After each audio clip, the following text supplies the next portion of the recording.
Now she is connected. Thank you.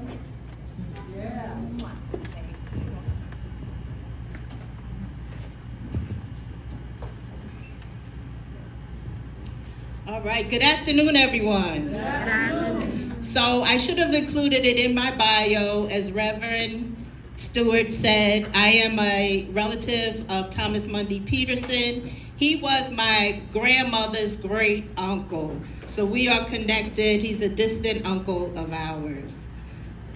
So I am deeply honored to be in your presence today. I just want to thank Reverend Stewart for inviting me here and for reaching out to me to ask me to serve as the keynote speaker for this Juneteenth celebration of freedom.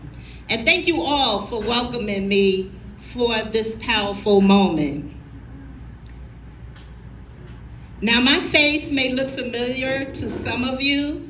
Maybe you've attended a Thomas Mundy Peterson Day celebration over the past few years and heard me speak about what his legacy means to me and my family.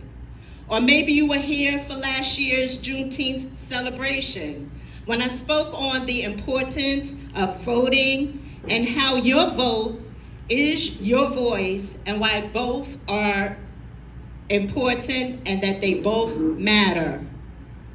Yes, I know. And look where we are today. In the Black community, Juneteenth is a celebration of freedom. It marks the moment when the last enslaved people were freed in Galveston, Texas, June 19th, 1865. This day is our Jubilee, a celebration of history, culture, and heritage. It is a time to remember who we are and how far we've come. And yet, here we are today. And I say that because of our current state of affairs. It's not always easy during times such as these. We are living through a climate of contention and destruction. We are watching in real time how members of the BIPOC communities, meaning Black, Indigenous, Latin, and people of color, can be taken off the streets simply from being in the wrong place at the wrong time. To me, that is reminiscent of slavery. That is reminiscent of apartheid. That is reminiscent of any time when people are not free to just be. When constitutional laws are bent or broken to serve the privileged few, we are reminded that freedom for many is still conditional. That is why my shirt says free-ish. It breaks my heart to see a negative chapter of history repeat itself. But just as our ancestors didn't sit back then, we cannot sit back now. This past Saturday, we witnessed protests across the country. People stood up again against the vile actions taken toward our communities. That resistance must continue. Those peaceful protests, those demonstrations must not stop. Let me say this clearly.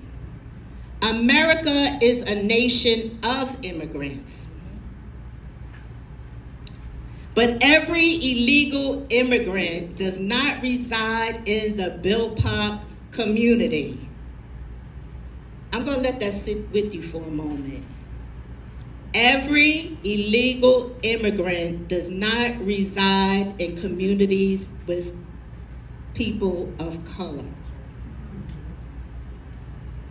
Now let's ask ourselves, how can we be proactive in this fight? First, if you voted, ask yourself, is your vote working? Is your voice being heard? What are your elected officials doing to protect and uplift your communities? You got to get involved because there's so much work to be done. This administration or any administration will not rob us of our joy. And yes, here we are today. We are a resilient people. We have survived the unthinkable and stood through the test of time, and we will continue to stand. Today, I honor some of our powerful Black leaders who've paved the way. Thomas Mundy Peterson, Harriet Tubman, Sojourner Truth, Frederick Douglass, W.E.B. Du Bois, Martin Luther King, Malcolm X, Rosa Parks, Shirley Chisholm, and our President Barack Obama. All whom gave us hope and held the line in these yet to be United States. And while we must stay alert to the challenges of our time, we must also make space to celebrate. So happy Juneteenth. Celebrate with us our rich Blackness and all that it brings. Celebrate our accomplishments, our resilience, our strength. Celebrate you.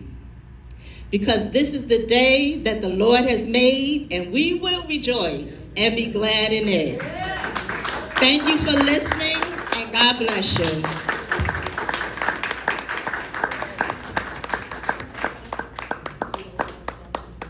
And the thing about it is, one of the things that should be able to see throughout this day is Black people are not monolithic.